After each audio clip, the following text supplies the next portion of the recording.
आणि आता बातमी आहे धाराशिवमधून। धाराशिवच्या भूम तालुक्यात द्राक्ष बागायतदारांना मोठा फटका बसलाय। ढगे चिंचपोळी परिसरातील शेती खरडून गेली आहे। अतिमुसळधार पावसामुळे द्राक्षाची बाग भुईसपाट झाली आहे। धाराशिवच्या भूम तालुक्यात परिस्थितीचा आढावा घेतलाय आमचे प्रतिनिधी उदय साबळे यांनी। भूम आणि परंडा तालुक्यात झालेल्या अतिवृष्टीमुळे शेती पिकांचं मोठं नुकसान झालंय। आपण ढगे चिंचपूर येथील बाणगंगा नदीच्या तीरावरती आहोत। या परिसरात बघितलं तर अजूनही पाणी साचलेलं आहे। शेती खरवडून गेली आहे, काही पत्र्याचे शेड वाहून आलेत। इकडे बघितलं आपण तर अक्षरशः द्राक्षाची बाग जी आहे ती भुईसपाट झालेली आहे। द्राक्षाच्या बागेचं फाउंडेशन पडलंय, झाडांचं नुकसान झालंय। त्या ठिकाणी बघू शकतो आपण की सोलार प्लेट देखील वाहून आल्यात, पाईप्स वाहून आले, ड्रिपचे पाईप वाहून आलेत। शेती पूर्णपणे खरवडून गेली आहे, भुईसपाट झालेली शेती आहे। खरं तर अनेक गाया देखील दगावल्यात पत्र्याच्या शेडमध्ये। जिथं ज्या शेडमध्ये गोट्यात गाया असतील तिथं गाया देखील दगावल्यात। शेतकऱ्यांचं अतोनात नुकसान झाले। काल इथपर्यंत मंत्री महोदय आले होते, इथून पाहणी करून ते वापस गेले, परंतु त्यांच्या गोट्यापर्यंत जायला देखील त्यांना वेळ नव्हता।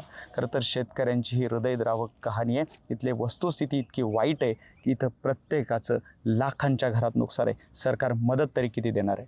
उदय साबळे पाटील, जय महाराष्ट्र, ढगे चिंचपूर, धाराशिव। तर धाराशिवमधील ही दृश्य आहे। द्राक्ष बागायतदारांचं प्रचंड नुकसान झालेलं आहे। भूम तालुक्यातील शेतकरी त्यामुळे हवालदिल झालेले आहे।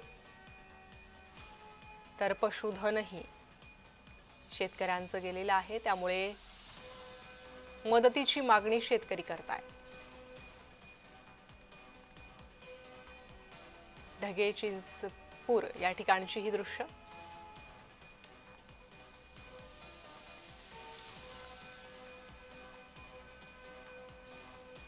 तर द्राक्ष बागा भुईसपाट झालेल्या आहे, त्यामुळे शेतकऱ्यांपुढे आता प्रश्न उपस्थित राहिलाय।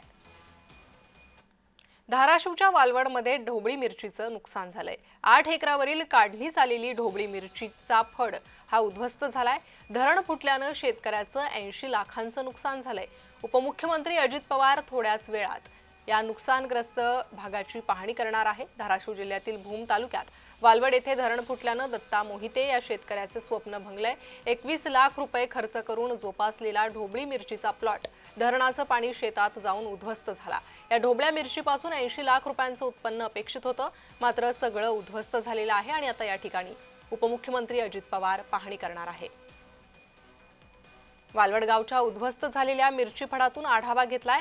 नुकसानग्रस्तांसोबत बातचीत केली आहे आमचे प्रतिनिधी उदय साबळे यांनी।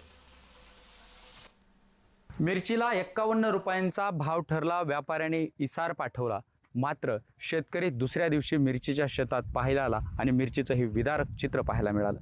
आपण वालवड येथील दत्ता मोहिते यांच्या शेतामध्ये आहोत आणि हे शेताचं विदारक चित्र तुम्ही बघू शकता। ही मिरची अशा प्रकारे वाहून गेली, शेत खरवडून गेले, शेतात मातीत शिल्लक राहिली नाही आणि जी शिल्लक राहिली मिरची ती सुद्धा सडलेली आपल्याला बघायला, सडलेल्या अवस्थेत बघायला मिळते।